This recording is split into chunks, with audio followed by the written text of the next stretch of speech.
నన్ను బలపరచు క్రీస్తు యందు నేను సమస్తము చేయగలను.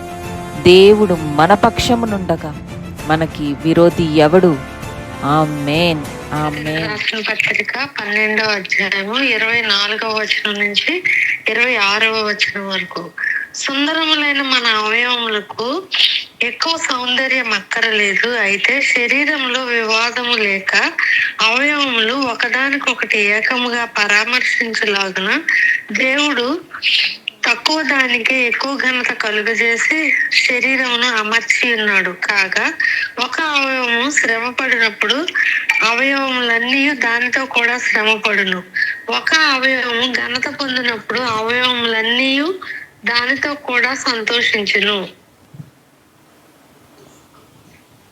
హల్లెలూయా. ఈ వాక్య భాగాల్ని ఈరోజు మనం గ్రహిస్తూ ప్రార్థనలోనికి వెళ్దాం. చూడండి, గడిచిన వారాలు మనం నేర్చుకుంటూ ఉన్నాం. కన్ను, కాలు, చెయ్యి ఇలా ఒకదానితో ఉన్న ఇంకొక పరస్పర వివాదం గురించి కానీ భిన్నమైన ఆలోచనల వల్ల వచ్చే డిస్టర్బెన్సెస్ గురించి మనం కొంచెం ధ్యానం చేసాం. అలా ఉండద్దని తీర్మానం తీసుకున్నాం. శరీరంలో అవయవాలన్నీ కూడా ఏకముగా కలిసి శరీరం యొక్క క్షేమాభివృద్ధి కొరకు మాత్రమే ముందుకు వెళ్ళాలని నేర్చుకుంటూ ఉన్నాం. అదే భాగంలో ఈరోజు ఈ వాక్య భాగాన్ని కూడా ధ్యానించుకుందాం. సుందరములైన మన అవయవములకు ఎక్కువ సౌందర్యం అక్కర లేదు అట. అంటే ఏ అవయవానికి కావలసిన సౌందర్యం దేవుడు దానికి అమర్చి ఉన్నారు. అందుకే చూడండి, చేతుల టెక్స్చర్ వేరు, కన్నుల టెక్స్చర్ వేరు, చెవుల టెక్స్చర్ వేరు, మూతి యొక్క టెక్స్చర్ వేరు.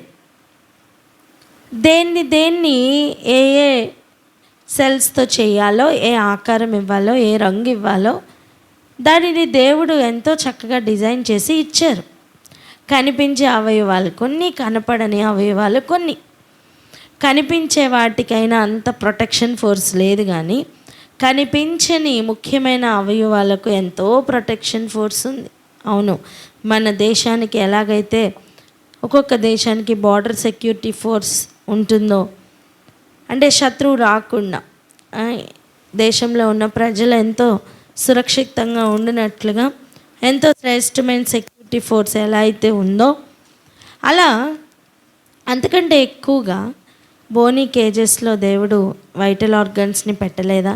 ఏంటి దీన్ని సూచిస్తున్నారు అంటే, ఎంతో విలువైన అవయవాలుగా ఒక్కొక్క దాన్ని దేవుడు చూస్తున్నట్టుగా మనం చూస్తున్నాం. అవును, ఆయన సృష్టించిన ఒక్కొక్క సృష్టిని ఆలోచించుట వలన దేవుని యొక్క నిత్య శక్తి తేటపడుతుందట.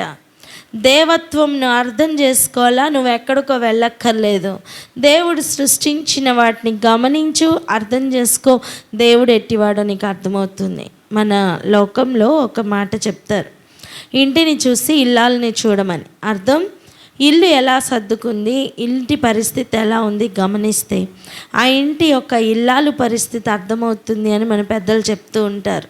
అంటే ఇల్లు అంత గలీజ్గా ఉందనుకోండి, ఇష్టం వచ్చినట్టు ఎక్కడ పడితే అక్కడ అన్నీ పడేసి ఏమీ సర్దుకోకుండా అలా డస్ట్ అంతా ఎక్కడిదక్కడ ఉండి ఇంత భయంకరమైన పరిస్థితిగా ఉంటే ఆ ఇంట్లో ఉన్న ఇల్లాల యొక్క అశ్రద్ధ కూడా ఎంతో లెవెల్లో ఉందో మనకి అర్థమవుతుంది. అలా కాకుండా ఎప్పటికప్పుడు నీట్గా సర్దుకుంటూ సడన్గా వెళ్ళినా సరే ఆ ఇల్లు ఎప్పుడు కూడా సమాధానంగా, ఎప్పుడు కూడా ఆహ్లాదకరంగా, నెమ్మదినిస్తూ సమాధానంగా సంతోషకరమైన వాతావరణంతో ఉందనుకోండి, ఎక్కడక్కడ ఆర్గనైజ్ చేసినట్టుగా ఉన్నాయనుకోండి, ఆ ఇంటిలో ఉన్న ఆ ఇల్లాలు కూడా ఎట్టిదో అర్థమవుతుంది. మనకి ఒక ఇంటిని చూస్తేనే ఒక ఇల్లాల గురించి అర్థమైతే ఈ సృష్టిని చూస్తే సృష్టికర్త అర్థం అవరా? ఖచ్చితంగా అర్థమవుతారు. మనం లేకపోయినా సరే మనం చేసిన పనిని బట్టి మనం ఎలాంటి వారమో చెప్పచ్చు. అలాగనే దేవుణ్ణి నువ్వు డైరెక్ట్గా చూడలేదేమో, దేవునితో నువ్వు డైరెక్ట్గా మాట్లాడలేదేమో, కానీ ఆయన చేసిన సృష్టిని ఒకసారి గమనించుట వలన ఆయన నిత్య శక్తి ఎట్టిదో నీకు అర్థమవుతుంది. ఈరోజు ఆయన సృష్టించిన వాటిని కొంచెం గ్రహించడానికి, అర్థం చేసుకోవడానికి టైం తీసుకుంటావా? నీకు నిజంగా దేవుడు అర్థం అవ్వాలి అంటే ఎక్కడికో పరిగెట్టక్కర్లేదు. నువ్వు ఉన్న స్థలంలోనే కూర్చుని ఒకసారి విశ్వం ఎలా ఉందో ఒకసారి పరీక్షించు. ఒకసారి విశ్వం దాకా వెళ్ళలేకపోతున్నావు, నిన్ను నువ్వు పరీక్షించుకో. అలా పరీక్షించుకుంటున్న దావీదు ఒకసారి చెప్తున్న మాట ఏంటో తెలుసా? నా తల్లి గర్భంలో నేను రూపించిన విధంను నేను గమనిస్తుంటే నాకు భయమును వణుకును పుడుతుంది అంటున్నాడు. నా తల్లి గర్భంలో నేను ఎలా రూపించబడ్డాను, అసలు ఆ పరిస్థితి ఎలా ఉండింది, కాళ్ళు చేతులు ఎలా అమర్చబడ్డాయి, ఇవన్నీ నేను ఆలోచిస్తుంటేనే నాకు ఒళ్ళు గగ్గురు పడుస్తుంది అంటున్నారు. అంత భయం, అంత వణుకు పుడుతున్నాయట. అటువంటి అవయవాల్ని నువ్వు అర్థం చేసుకోగలిగితే దేవుని ప్రణాళిక కూడా అర్థమవుతుందమ్మా. ఈరోజు ఒక్కొక్క అవయవం గురించి నువ్వు గమనించు. దేవుని యొక్క సంఘం ఎలా ఉండాలని ఆయన ఆశపడుతున్నారో అర్థమవుతుంది. దానిని అనుసరిస్తూనే పౌలు గారి మాటలు రాస్తున్నారు. సుందరములైన మన అవయవములకు ఎక్కువ సౌందర్యం అక్కర్లేదు. నువ్వు ఇంకొక పెయింట్ అయ్యక్కర్లా, ఇంకొక అన్నం పెట్టి దానికి ఇంకొక బంగారం పెట్టక్కర్లా. అవి ఆల్రెడీ ఎంతో సుందరంగా దేవుడు చేశారు. వాటికి ఇంకెక్కువ సౌందర్యం కావాలని దానికి అనవసరమైన రంగులు పూసి దానికి అవి పామి ఇవి పామి అక్కర్లేదు. ఉన్నదాన్ని సరిగా శుభ్రపరచుకొని క్లీన్ చేసుకొని ఉంటే చాలు. ఈ మాటలు కొంతమందికి బాధగా అనిపించవచ్చు, కానీ ఇదే సత్యం. వాక్యం చెప్తున్న సత్యం అదే. వాటికి మరీ ఎక్కువ సౌందర్యం అక్కర్లేదు. అయితే శరీరంలో వివాదము లేక అవయవములు ఒకటి ఏకముగా పరామర్శించులాగున దేవుడు తక్కువ దానికే ఎక్కువ ఘనత కలుగజేసి శరీరమును అమర్చి ఉన్నారు. ఈ మాటలు మనకి ఈరోజు అర్థం అవ్వాలి. ఎలా ఆయన అమర్చారట? తక్కువ దానికే ఎక్కువ ఘనత. చెప్పండి అన్నమాట. హల్లెలూయా. సంఘంలో నువ్వు నేను తక్కువ దానిగా ఉన్నాను, తక్కువ వాడిగా ఉన్నాను, ఎందుకు పనికిరాను అనుకుంటున్నావు. నిజానికి నీకే ఎక్కువ ఘనత. నేను పరిచర్య చేసుకుంటే ఏదో మూలను ఉంటున్నా అనుకుంటున్నావు, నీకే ఎక్కువ ఘనత.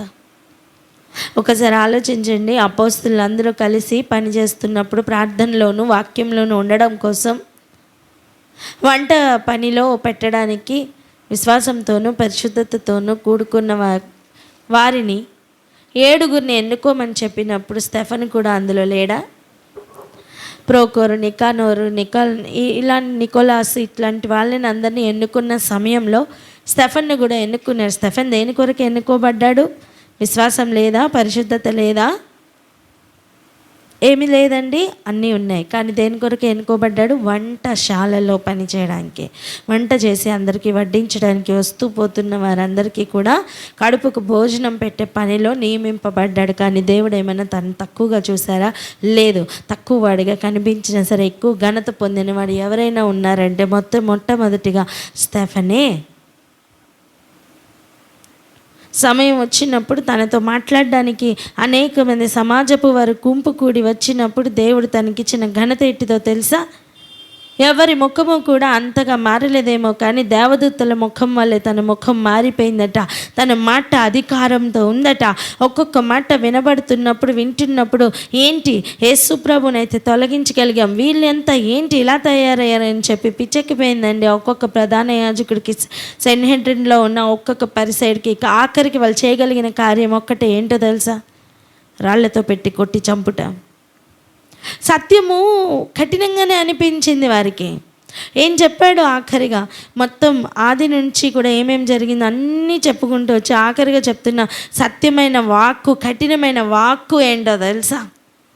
హస్తకృత ఆలయముల్లో ప్రభు నివసించరు, మనమే ఆయన ఆలయమని, చేస్తున్న సున్నతి అవయవాలకి కాదని, అది మనకు జరగాలని, చెవులకు హృదయానికి సున్నతి జరగాలని చెప్పినప్పుడు తట్టుకోలేని మనుష్యులు పళ్ళు కొరికి, ఒళ్ళు మండి, మంట పుట్టి ఎక్కువ ఘనత కలుగునట్లుగా రాళ్లతో కొట్టి చంపారు. ఈ లోకంలో నుంచి చూస్తే మనకు అనిపించచ్చు, అయ్యో పాపం చంపేశారు అని. కాదు, తన రక్తం డైరెక్ట్గా బలిపీఠం దగ్గరికి వెళ్ళిపోయింది. పరలోకంలో నుండి ప్రభు దగ్గరనే ఉండి, ఇదిగో నాదా సత్యస్వరూపి, మా నిమిత్తం ఈ భూమికి ఎప్పుడు దాకా ఎందాక నువ్వు తీర్పు తీర్చక ఉంటావు అని అడుగుతున్న రక్తపు జాబితాలోనికి స్టెఫన్ యొక్క రక్తం వెళ్ళిపోయిందండి. తక్కువ దానికే ఎక్కువ ఘనత ప్రభు అలా అమర్చారు. నువ్వు ఈరోజు ఏ పని చేస్తున్నావో పేరు కోరుకోకు నానా. ఈ లోకంలో పేర్లు ప్రఖ్యాతలు మనకు అక్కర్లేదు. చెప్పండి నా మాట, ఈ లోకంలో పేరు ప్రఖ్యాతలు మనకు వద్దని.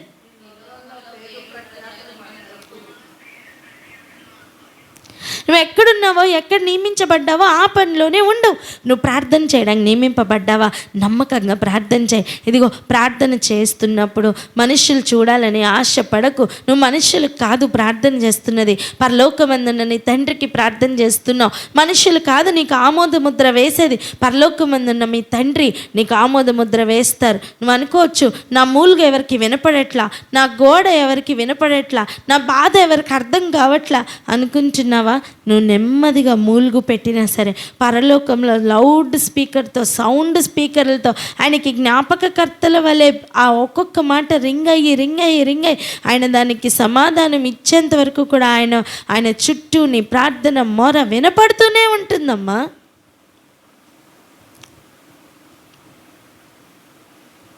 నువ్వు మనుషులకి ఎన్నిసార్లు చెప్పుకున్నా నీ బాధ అర్థం కాదేమో, కానీ నువ్వు నోరు తెరవలేని స్థితిలో మూలుగులు పెడుతూ ప్రభువుకు మొరపెట్టుకుంటున్నావు చూడు, ఆ మొర డైరెక్ట్గా ఆయన సన్నిధికి చేరుతుందంటే నమ్ముతావా?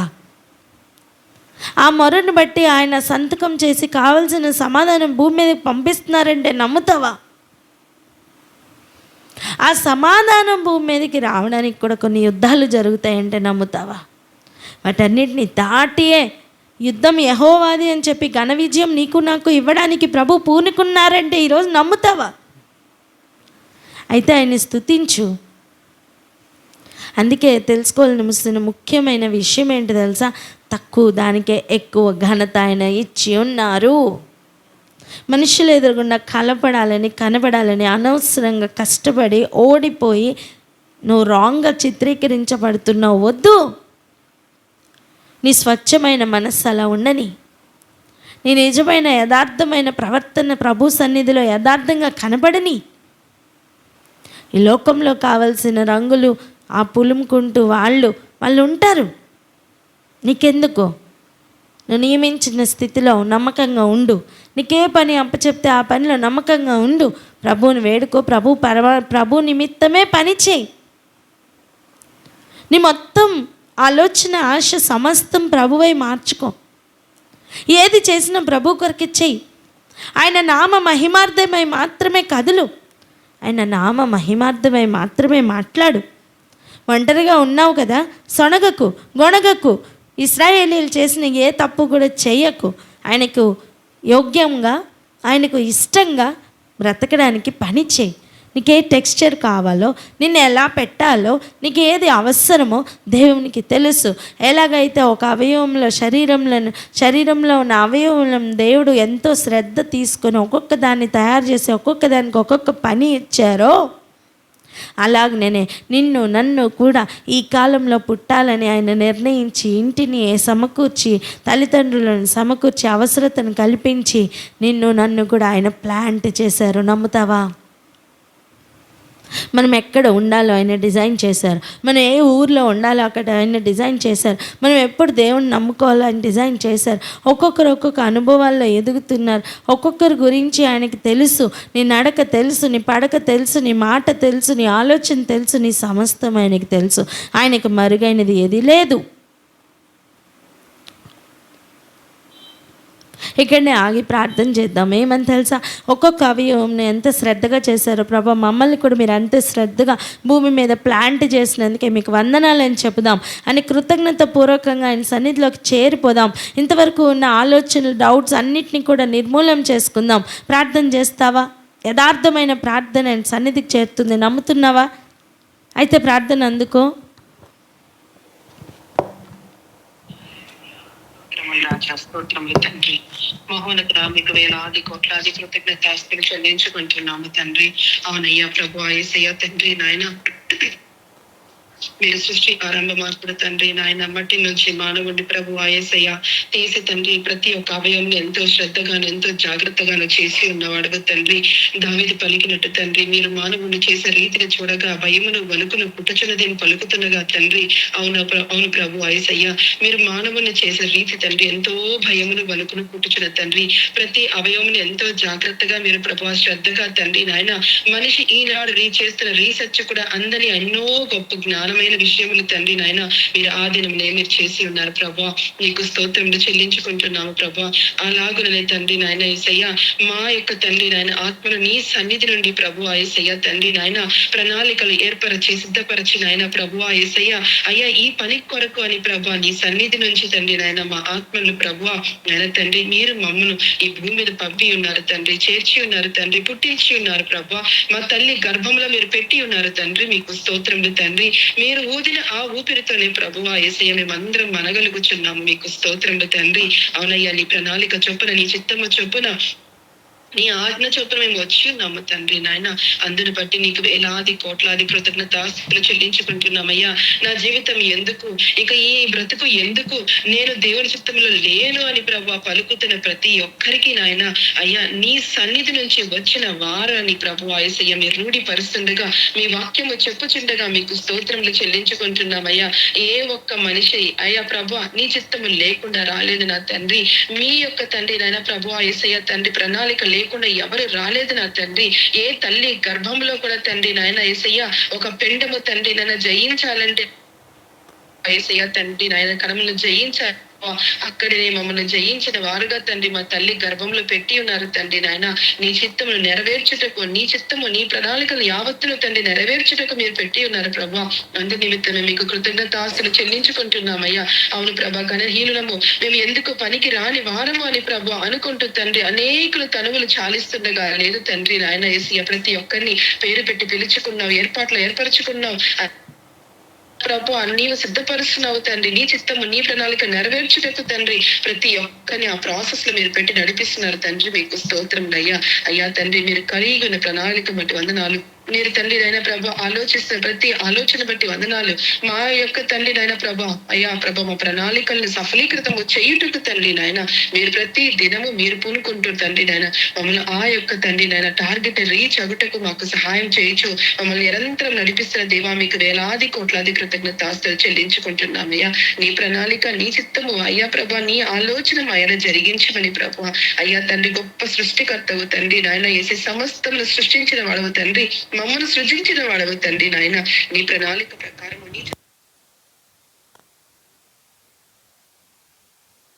నడిపించుటకు తండ్రి, నడిపించబడుటకు తండ్రి మాకు సహాయం చేయమని, నిరంతరం నీ స్వరం నీ కృపను మాకు దయచేయమని, మా సృష్టికర్త చేతిలో తండ్రి నాయన మేమందరము నిరంతరము తండ్రి మలచబడి వాడబడి తండ్రి నాయన యేసయ్య నీ సన్నిధికి తిరిగి చేరులాగా ఆశీర్వదించి దీవించమని యేసయ్య అతి పరిశుద్ధ నామమున ప్రార్థించి వేడుకొని పొంది ఉన్నాం తండ్రి.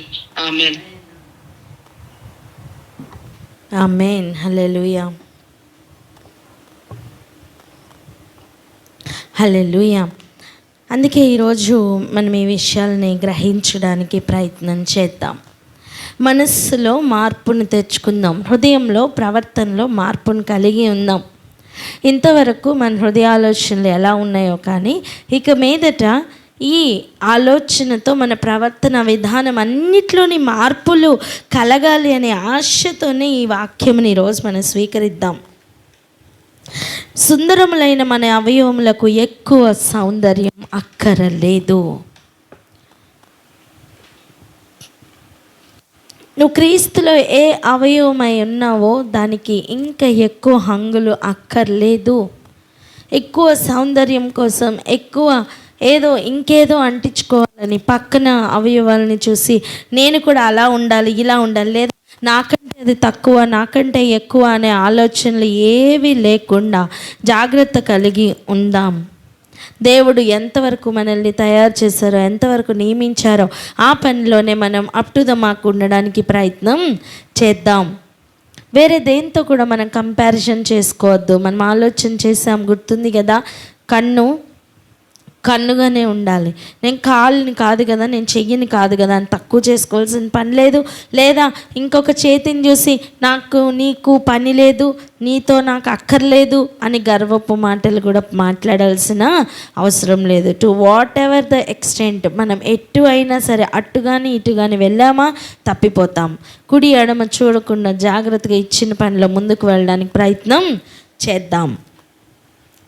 ఇంకా చూడండి, తక్కువ దానికి ఆయన ఎక్కువ ఘనత కలుగు చేసి శరీరంను అమర్చి ఉన్నారట.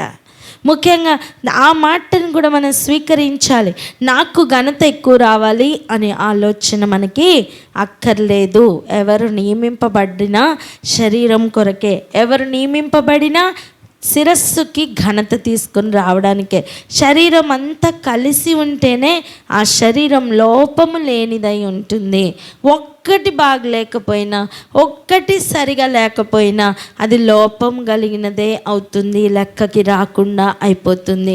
ఈరోజు అపవాది అయిన వాడు ఏ శరీరంలో ఏ అవయవం బలహీనంగా ఉంటుందా అని ఎదురు చూస్తూ ఉంటున్నాడు.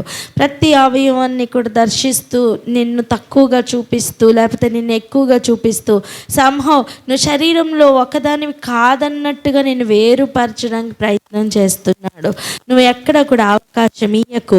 ఈరోజు ఒక తీర్మానం తీసుకుని నేను అవకాశం ఇయ్యను అని చెప్పు. హల్లెలూయా. ఇంకొక మాట కూడా చూడండి, అయితే శరీరంలో వివాదములు లేక, ఏమి లేక, వివాదములు లేక ఉండాలి. గొడవలు పెట్టుకోవద్దు.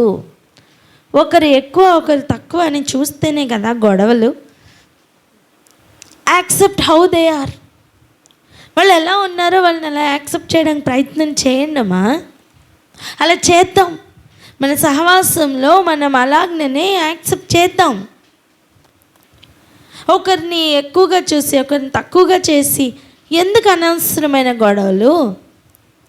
దేవుడు అలా చూడాలనుకోవట్లేదు. అందరినీ సమానంగా చూడాలని ఒళ్ళంతా కళ్ళే పెట్టచ్చు కదా, పెట్టలేదు. లేదా ఒళ్ళంతా చెవులే పెట్టచ్చు కదా, అలా చేయలేదు. ఒక్కొక్కరిని ఒక్కొక్క పని నిమిత్తం చేశారు. ఇంకొకరిని ఘనపరచడం, ఇంకొకరిని మంచిగా చూడడం, హెచ్చుగా చూడడం నేర్చుకుందాం. తక్కువగా చూసినంత కాలం గర్వం ఎక్కువ అవుతుంది. సాటి అవయవాలను దేవుడు నియమించారని గౌరవం ఇద్దాం. దేవుడు నియమించిన పనిలో వారు ఉన్నారని దేవుని నిమిత్తం గౌరవం ఇద్దాం. చెప్పండి మాట, దేవుని నిమిత్తం గౌరవం ఇద్దామని. ఇది 1 సెకండ్ 2 సెకండ్లు మాట్లాడిన మాటగా అనిపించవచ్చు, కానీ ఇది నెరవేర్చడానికి ఒక జీవిత కాలం కావాలి. దయచేసి మన యాటిట్యూడ్లో మార్పులు తీసుకుని వద్దాం. మరి ఎలా ఉన్నారో అలా యాక్సెప్ట్ చేద్దాం. వారి గురించి మళ్ళీ విమర్శన వద్దు, విమర్శించొద్దు. చేతనైతే వారి గురించి ప్రార్థన చేయి. నీకు కష్టం అనిపిస్తుందా వారి బిహేవియర్, ప్రార్థన చేయమ్మా. ఎందుకు పక్కవారిని గుచ్చుతావు? ఎందుకు నొప్పి కలిగించేటట్టు మాట్లాడతావు? వద్దు. నీకు నువ్వే హాని కలిగి చేసుకుంటున్నావు. విపరీత బుద్ధి వలన నీకు నువ్వే హాని కలిగి చేసుకుంటున్నావు. దేవుడు ఒక్కొక్క అవయవాన్ని కూడా దాని పని నిమిత్తం చేశారట. పక్కగా ఉన్నావు కదా, నువ్వు చూసి మాట్లాడాల్సిన పని నీకు లేదు. నీకు ఇచ్చిన పనిలో నువ్వు ఉండు. పక్కవారితో చెప్పడానికి ప్రయత్నం చేయండి, నీకు ఇచ్చిన పనిలో నువ్వు ఉండని. ఇప్పుడు చెప్పండి, నాకు ఇచ్చిన పనిలో నేను ఉంటానని. హల్లెలూయా. చూడండి, నా పని నేను కంప్లీట్ చేసుకొని ఇంకా పక్కదానికి ఏదైనా కావాలేమో హెల్ప్ చేసే విధంగా మారాలి. అంత చురుకుదనం మనందరిలోనికి వ్యాపించును గాక. ఆమేన్.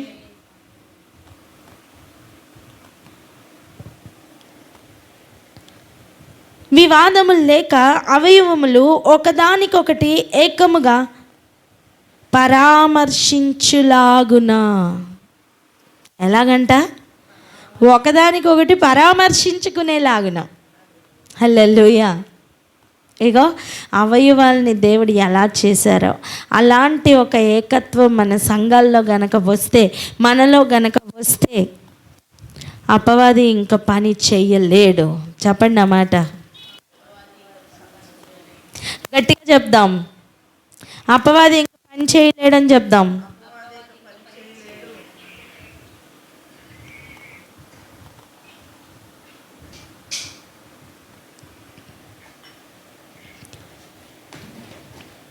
అందుకేనట దేవుడు తక్కువ దానికే ఎక్కువ ఘనత కలుగు చేసి ఉన్నారట.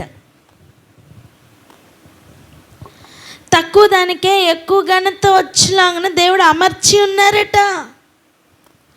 ఇప్పుడు మనం దీంట్లో ఇంటర్ఫీర్ అయితే మనం దేవుని పనిలో ఇంటర్ఫీర్ అవుతున్న వారంగా మారిపోతాం. ఇది ఎంత డేంజర్ జోన్ అండి. ఈ పని మనకెందుకండి? దేవుడు ఏర్పాటు చేసిన పనిలో బుద్ధిగా మనం కొనసాగుదాం. దేవుడు ఇచ్చే బహుమానం పొందు రీతిగా ఆశతో పరుగులు పెడదాం. ఆయన ఇచ్చిన పని కొరకే ప్రతిదినం ఆలోచన చేద్దాం. సాటి అవయవాలతో కలిసి ఉండేటట్టుగా ప్రయత్నం చేద్దాం. వివాదాలు మనకి వద్దు, అనవసరమైన మాటలు మనకి వద్దు. ఇటువంటి తీర్మానం తీసుకుందామంటే ఎవరైనా ఒకరు ప్రార్థన చేయరా ప్లీజ్? ఎందుకంటే సంఘముల్లో వివాదములు తీసుకుని వచ్చే పనిలో అపవాది పనిచేస్తున్నాడు. వాడు 5 గంటలకే వస్తాడు అని నీకు అర్థమవుతుందంటే నేను 3 గంటలకే అక్కడ చేరి ప్రార్థన చెయ్యాలి. వివాదములు పుట్టించు ఆత్మ నశించిపోవాలని ప్రార్థన చేస్తావా?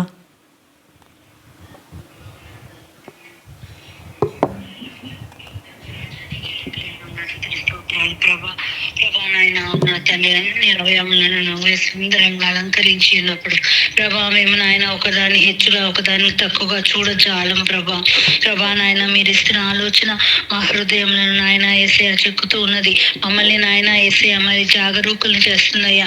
శ్రద్ధ కలిగిన వారుగానే మేము ఉండినట్లుగా ప్రభా నాయన యేసయ్య మీరు మమ్మల్ని ఉంచిన దానికంటే అత్యధికంగా ఉప్పొంగక నాయన మమ్మల్ని మేము నాయన మీరు మమ్మల్ని ఉంచిన దానికంటే తక్కువగా ఎంచుకొనక ప్రభా మీ యొక్క ప్రణాళికను మీ చిత్తమును నెరవేరునట్లు మీరు అమర్చిన మీరు అలంకరించిన రీతిన మేము యోగ్యముగా పనిచేయుటకు మాకు సహాయం దయచేయండి ప్రభా.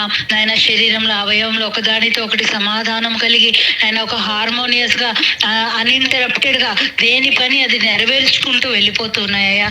అన్నింటిలోకి ప్రసరిస్తున్న పవర్ అంతా కూడా శిరస్సు నుండి వెళ్తున్నది ప్రభా. ఆ విధంగానే మీరు కూడా ప్రతి అవయవముకు దాని పని మీరు ఇచ్చారు కాబట్టి నాయన దేని కూడా నాయన మేము అవమానపరచక నేను ఏ విషయంలో కూడా వివాదంలో పెట్టుకొనక ప్రభా మేము జ్ఞానము కలిగిన వారమై ప్రభా మేము క్రీస్తు పని యందు శిరస్సు యొక్క పని యందు శ్రద్ధ కలిగిన వారమై ఆయన ఒకరిని ఒకరు హెచ్చుగా ఎంచుకుంటూ తక్కువ వాటికే మీరు ఎక్కువ ఘనత ఇచ్చారని గ్రహిస్తూ ప్రభా మేము పని చేసుకుంటూ ముందుకు వెళ్ళడానికి మాకు సాయం దయచేయండి. అట్టి వివేచన జ్ఞానుడు అట్టి ప్రేమను ఆయన యేసయ్య మాకు దయచేయమని ప్రార్థిస్తున్నాను ప్రభా. మేము నాయన యేసయ్య మీరు అవయవములుగా నాయన సమకూర్చిన వారిని గౌరవించినట్లు ప్రభా నాయన యేసయ్య వారిని నాయన మేము యాక్సెప్ట్ చేయనట్లు నాయన యేసయ్య మేము ఎక్కడా కూడా నాయన యేసయ్య మా యొక్క సొంత బుద్ధిని ఆలోచించి వాళ్ళని విమర్శింపక నాయన యేసయ్య మరి వారి బలహీనతలలో కూడా నాయన యేసయ్య వారితో సహా పనివారుగా ఉంటూ వాళ్ళని బలపరుస్తూ మళ్ళా నాయన సమకూర్చుకోవడానికి కావలసిన ఆ గొప్ప ప్రేమను నాయన ఆ మనస్సును మాకు దయచేయండి ప్రభా. నాయన కలిసి ఉన్నప్పుడు సమాధానంగా కదలడం అనేది మాకు చాలా ఈజీగా ఉంటుంది. కానీ ఎప్పుడైతే ప్రభా నాయన యేసయ్య వ్యతిరేకమైన స్వభావంలో చూస్తున్నప్పుడు మేము వాటిని అధిగమిస్తూ వాటిని ప్రేమించలేని స్థితిలో మేము ఉన్నామయ్యా. యథార్థంగా మీ సన్నిధిలో ఒప్పుకుంటున్నాం యేసయ్య. నాయన ఆ స్థితిని మా నుండి తీసివేయండి. మా హృదయపు గదులను విశాలపరచండి ప్రభా. మీ నీతి యావత్తు నెరవేర్చే కృపను మాకు మెండుగా దయచేయండి. మీరు ఎక్కల చాటున మమ్మల్ని భద్రపరచండి ప్రభా. నాయన యేసయ్య, నీ యొక్క నీతి యావత్తు నెరవేరుస్తూ నాయన నీ యొక్క నాయన శరీరం యొక్క భాగములుగా అలంకరింపబడిన ఆ మహిమను ఘనతను నాయన యేసయ్య మేము కాపాడుకుంటూ నేను మహింపరచు కృపనీయమని యేసునామమున ప్రార్థిస్తున్నాను తండ్రి. ఆమేన్. హల్లెలూయా.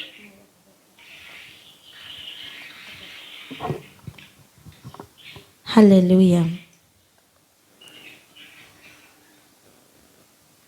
Thank you Lord. మరి చూడండి, ప్రభు ఎందుకు ఈ మాటల్ని ఇంత ప్రిపరేషన్ని ఇచ్చారు అంటే మనకి ఒక గ్రహింపు తీసుకుని రావడానికే ఇవన్నీ నేర్పిస్తూ వస్తున్నారు. ఇవన్నీ మన హృదయాల్లో, జీవితాల్లో, ప్రవర్తనల్లో ఇమిడిపోవాలి. ఇంతవరకు మనం ఎలా గడిపామో మన జీవితాన్ని, కానీ ఇక మీదట ఒక మార్పును కోరుకుంటున్నారు ప్రభు మన యొద్ద నుండి. ఆమేన్ చెప్దామా? ఆమేన్. ఎటువంటి మార్పును ఆయన కోరుకుంటున్నారు అంటే ఇక ముందుకు వెళ్దాం. 26వ వచనం చూడండి. కాగా ఒక అవయవం శ్రమపడినప్పుడు అవయవములన్నీ దానితో కూడా శ్రమపడును. ఒక అవయవం ఘనత పొందినప్పుడు అవయవములన్నీ దానితో కూడా సంతోషించును. ఈ అనుభవంలోనికి మనం వెళ్ళాలి. మంచి పని అయింది, భలే మంచి పని అయింది అని మిగిలిన అవయవాలు ఏవి కూడా అనవు. కన్నుకి బాగాలేదనుకోండి, మిగిలిన అవయవాలన్నీ కూడా భలే మంచి పని అయింది, ఇంతకాలం నువ్వే చూస్తున్నానని ఫీల్ అయ్యావుగా, ఇప్పుడు మంచి పని అయిందని ఒక్క అవయవం అంటదా? లేదు. చెయ్యి వెంటనే వెళ్ళి పరామర్శిస్తూ ఉంటుంది. ఒంట్లో ఉన్న ప్రతి అవయవం కూడా కలత చెందిపోతూ ఉంటుంది. అదే నీ చేతులు చాలా బాగున్నాయి అని ఎవరైనా చెప్పారనుకోండి, శరీరం అంతటికీ కూడా ఒక ఆనందం పుడుతుంది, ఒక సంతోషం పుడుతుంది. అవునా? అవునా కాదా? వేరే అవయవాలు ఏవైనా నన్ను పొగడలేదని చెప్పి కుళ్ళిపోతూ ఉంటాయా? లేదు. ఇదెంత సత్యమో. సంఘంలో ఉన్న బిడ్డలు కూడా అలాగే తయారవ్వాలండి. ఒక బిడ్డ దేవునికి ప్రీతికరంగా మంచిగా ఏదైనా విషయంలో ఎదుగుతుంటే మిగిలిన వాళ్ళందరూ సపోర్ట్ చేయాలి. అంతేగాని కుళ్ళిపోయి వేరే మాటలు మాట్లాడి అనవసరమైన భేదాలు తీసుకొచ్చి వివాదాలు తీసుకొని వచ్చి అటువంటి బుద్ధులు మనలో ఉండకుండా జాగ్రత్త పడదాం. ఎందుకు తెలుసా? తీర్పులోనికి తీసుకురావడానికి ఆ మాటలు కారణం కావచ్చు. ప్రభు నుండి తొలగిపోవడానికి ఆ ప్రవర్తన కారణంగా మారచ్చు. అందుకే ఇటువంటి అనుభవాలు గుండా మనం వెళ్దాం. ఏదేమైనప్పటికీ కూడా ఈరోజు కీలకమైన విషయం నేర్చుకోవడానికి మనం ముందుకు వెళ్తూ ఉన్నాం. అదేంటంటే 27వ వచనం చూడండి. అటువలే మీరు క్రీస్తు యొక్క శరీరమై ఉండి వేరువేరుగా అవయవములై ఉన్నారు. ఇంతవరకు మన అవయవాల గురించి ఎలా అయితే నేర్చుకున్నామో అలా క్రీస్తుకు మనం శరీరమై ఉన్నామట. వేరే వేరే అవయవాలుగా ఉన్నాం. కారణం ఏంటి? ఒక్కొక్కరికి ఒక్కొక్క పని అప్పగించబడింది. ఒంట్లో అన్ని చేతులే అయితే నా కాళ్ళు లేకపోతే నడిచేది ఎక్కడ? ఒంట్లో అన్ని కళ్ళే అయితే మొత్తం చూస్తూ ఉంటాయి, మరి వినేది ఎక్కడ?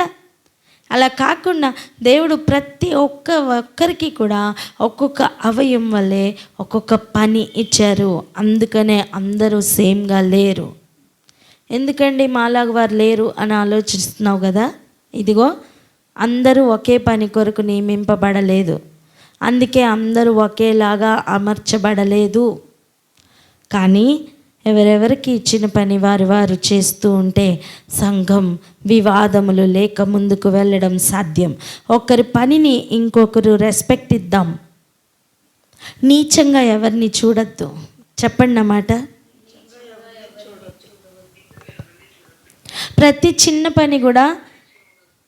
చిన్న పనిని కూడా ఘనంగానే ఎంచుదామండి. ఇటువంటి మార్పులు మనం తీసుకుని రాగలిగితే ఆయన శరీరమైన సంఘం ఎంతో చక్కటి పనిలో ముందుకు కొనసాగడం సాధ్యమవుతుంది.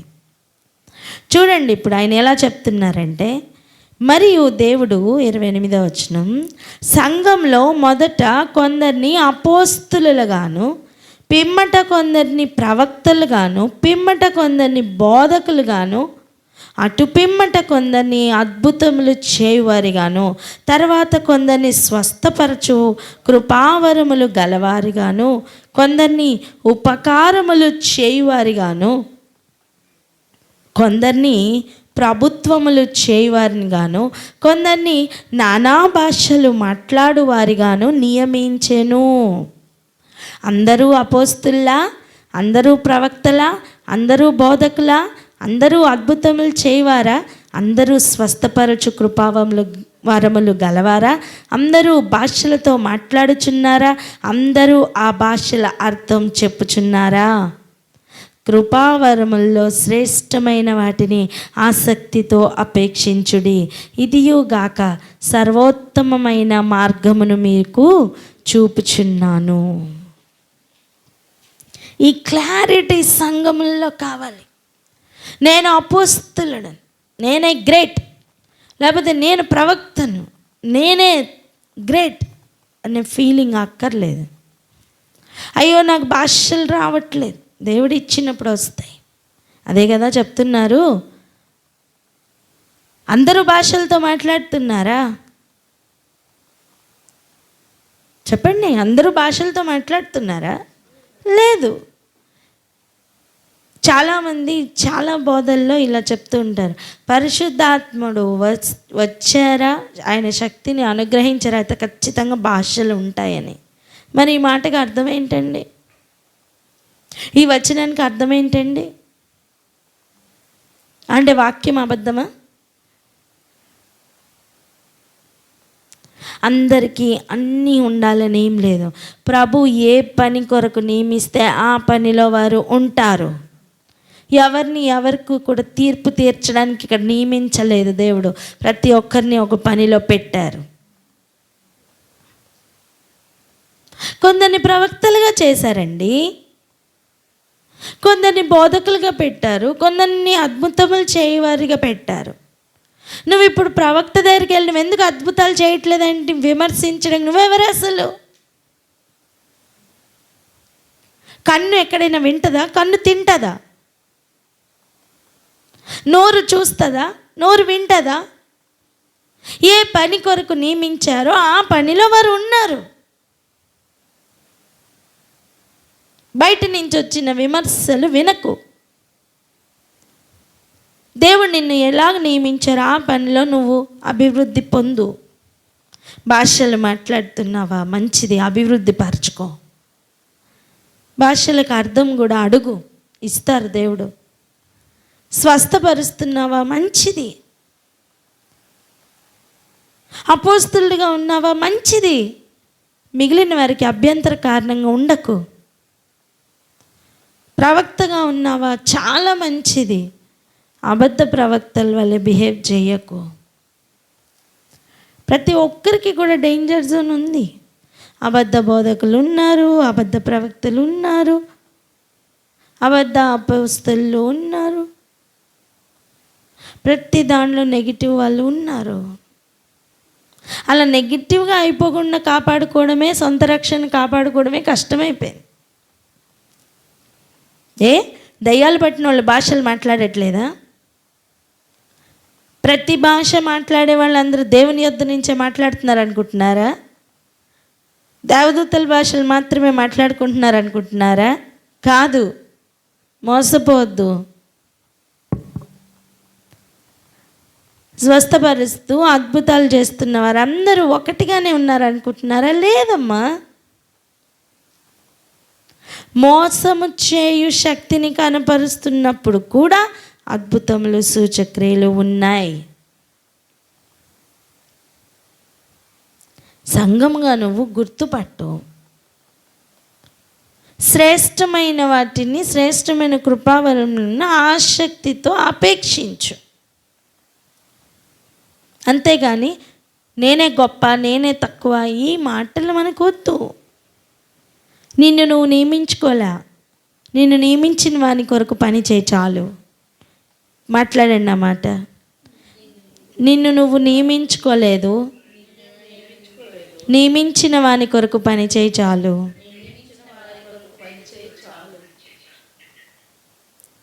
ఇలాంటి మనోభావం మనలో ఈరోజు డెవలప్ అవ్వాలి. ఆమేన్.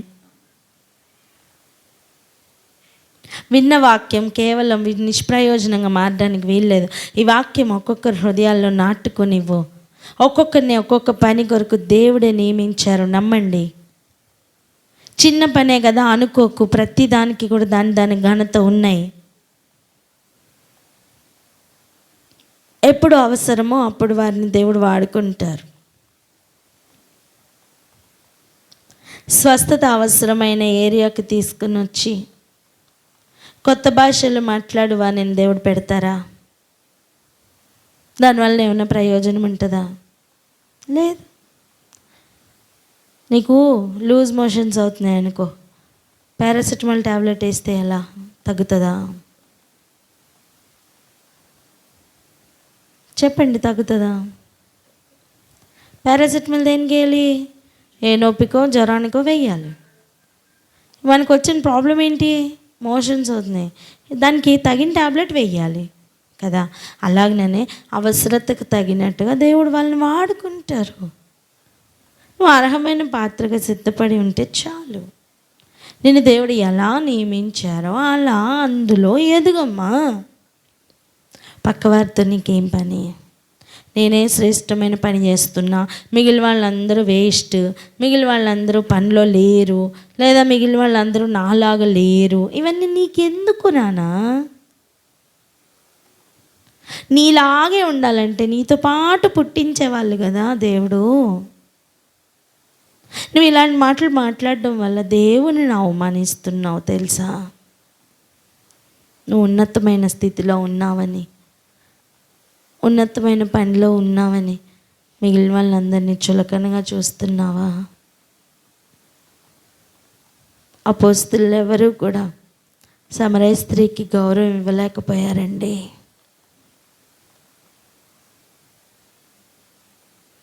మగ్దలేని మరియకి గౌరవం ఇవ్వలేకపోయారు.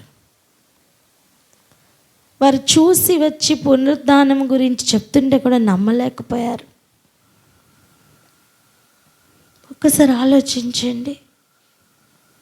సాటి అవయవములు అని ఎవరు కూడా స్త్రీలకి గౌరవం ఇవ్వలేని ఒక భయంకరమైన పరిస్థితులు గుండా మనం వెళ్తున్నాం. అలాంటి కాలంలో ఆల్రెడీ బ్రతుకుతున్నాం తెలుసా?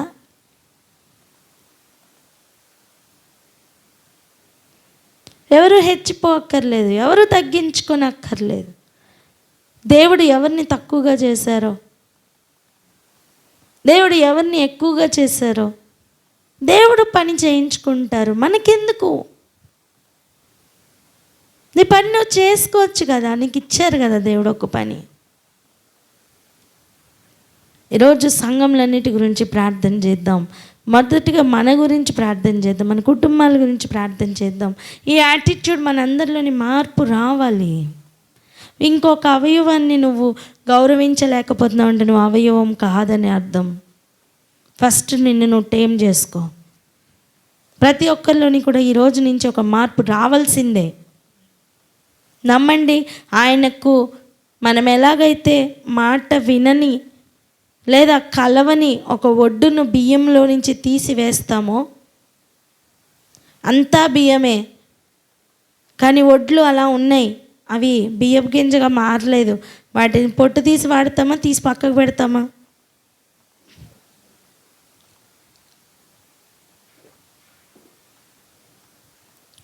నిజం చెప్పండి, తీసి పక్కకు పెడతామా?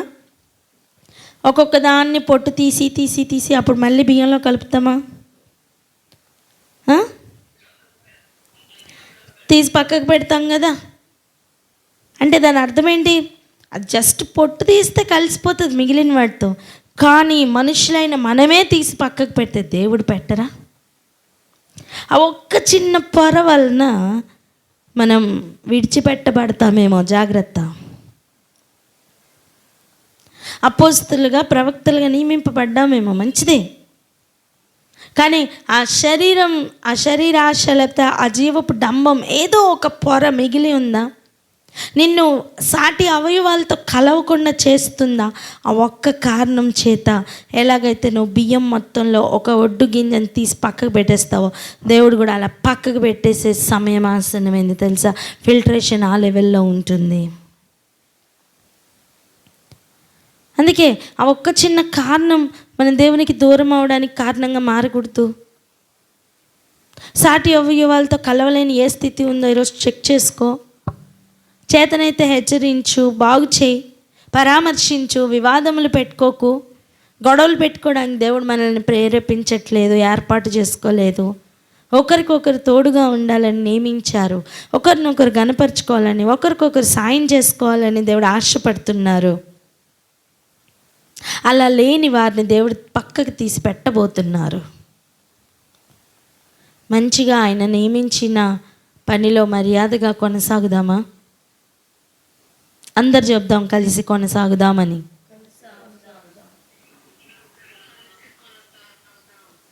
హల్లెలూయా. దేవుడి మాటలు దీవించును గాక. అక్క